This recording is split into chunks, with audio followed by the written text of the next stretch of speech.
Dobrodošli u našu 7. epizodu iz novog serijala Zimska bašta. U ovoj epizodi ću vam govoriti o pripremi biljaka za niske temperature. Zapravo šta će se dešavati, šta ćete vidjeti, kako da reagujete i kako da ih dohranite i zato pripremamo vrlo zanimljivo hranivo za našu zimsku baštu. Također naučit ću vas kako da raspoznajete kupusarice jer najčešće pitanje u našim učionicama jeste šta mi je to niklo u bašti. Naučit ćete i koje će vam biljke dati dvogodišnje seme, jer je jako važno da se investicija isplati. Ako ste ove sezone kupili seme, naredne sezone ćete dobiti veliku količinu semena i pokazat ću vam kako ću organizovati svoju ranoprolećnu zonu, jer znate da se u okviru zimske zone krije i ranoprolećna zona, odnosno naš početak za narednu godinu. Iz prethodnih epizoda ste mogli da vidite da je moja zimska bašta postavljena. Mnogo je lepo osjećaj kada se završi neki posao. Ostao mi je samo ovaj permamodel da ga pripremim za beli luk.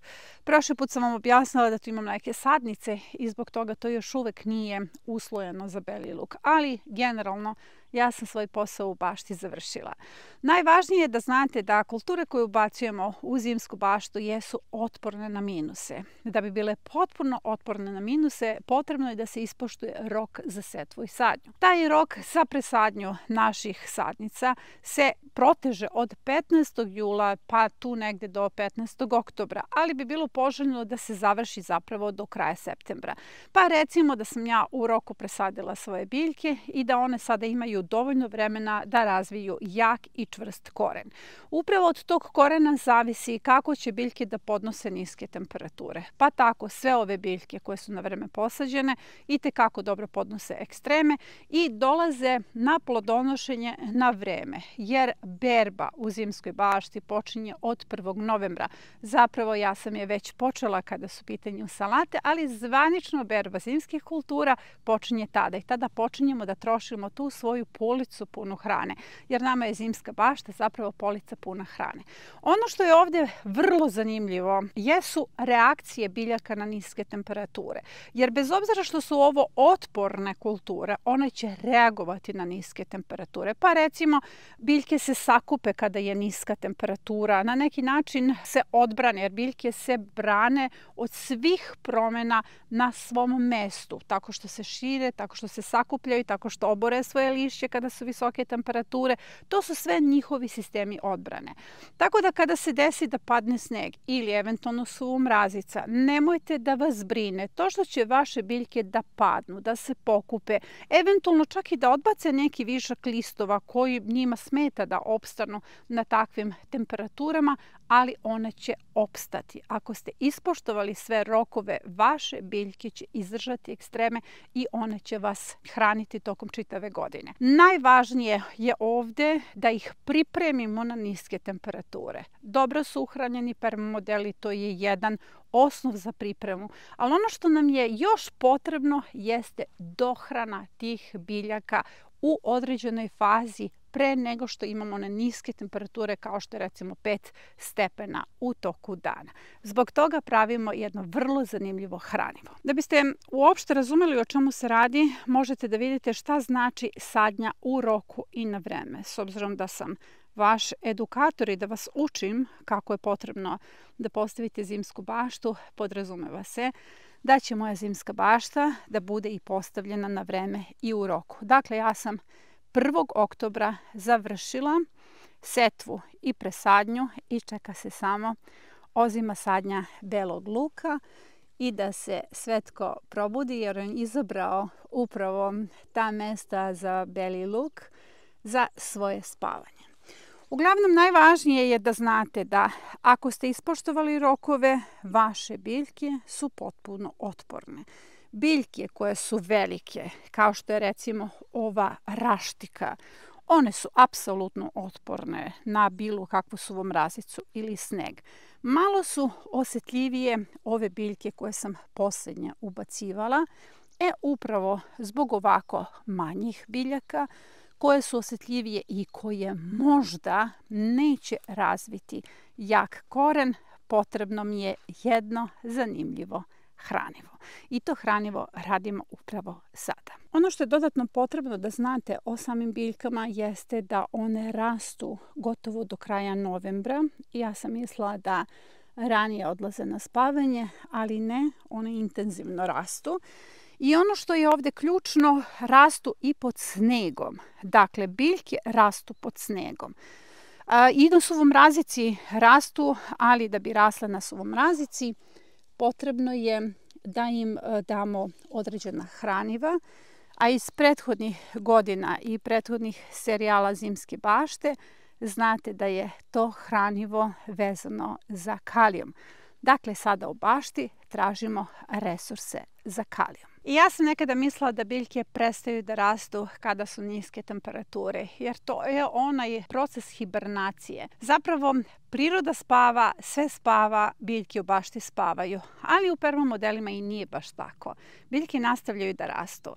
Prošle godine svi kupusi su se uglavičili u permamodelima. Uglavičili su se pod snegom. Tokom zime, malo sam ih kasnije posadila. Znala sam da neće stići te glavice, recimo, da se ukisele, ali će stići da budu mlada berva tokom čitave zime. I zaista su stigli. Što znači da mi nemamo dovoljna saznanja o samim biljkama.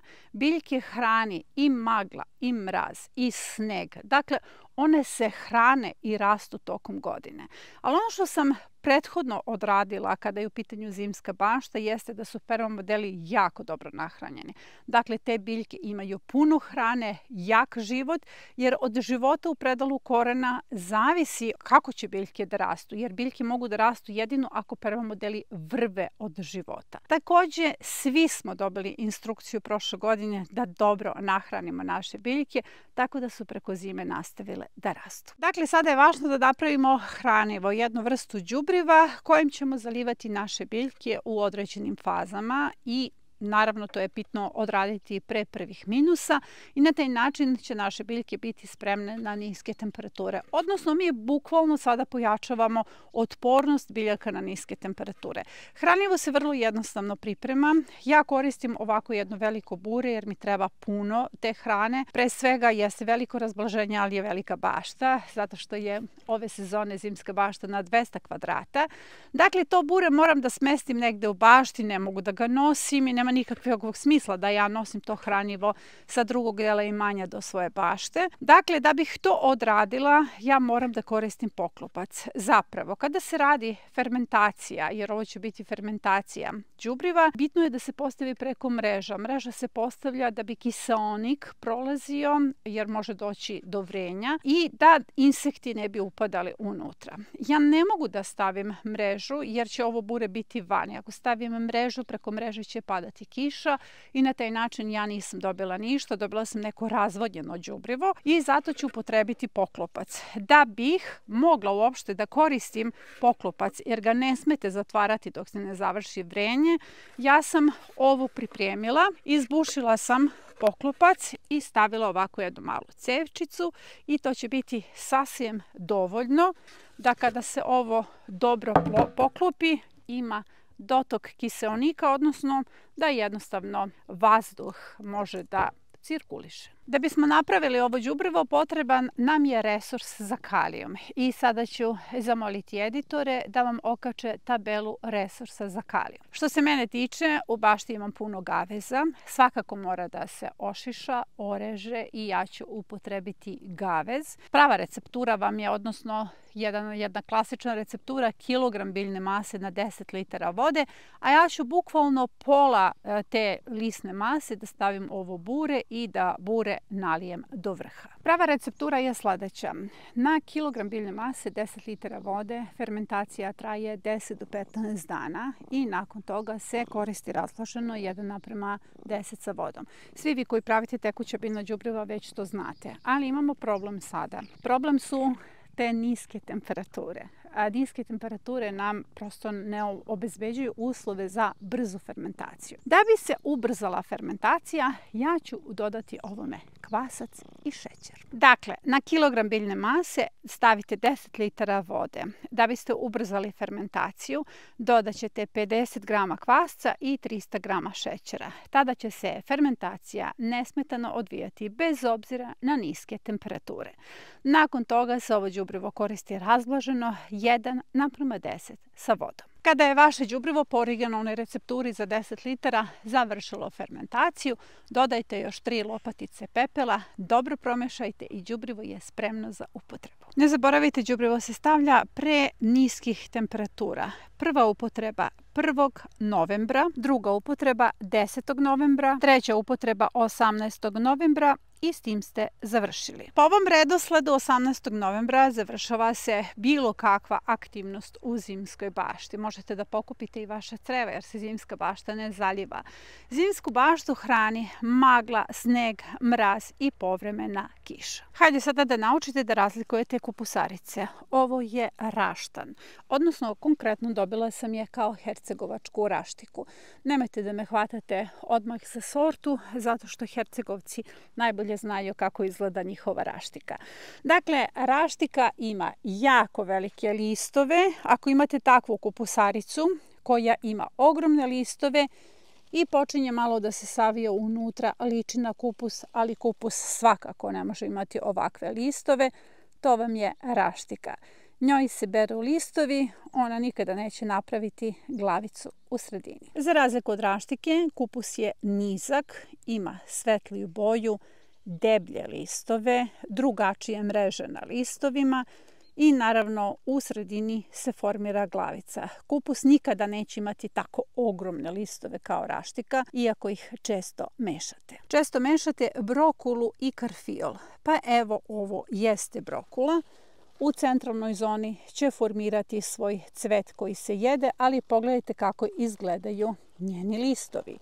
Njeni listovi su potpuno reckavi i nekako široki, mene najviše podsjećaju na detelinu i to je jedina kupusarica koja ima takve listove. S obzirom da najčešće mešate brokulu i karfiol, razliku možete da vidite sada kada se one nađu jedno pored drugog. Vidite da brokula ima drugačije stablo, potpuno drugačiji list. Kao što sam rekla, ima ova ispopčenja.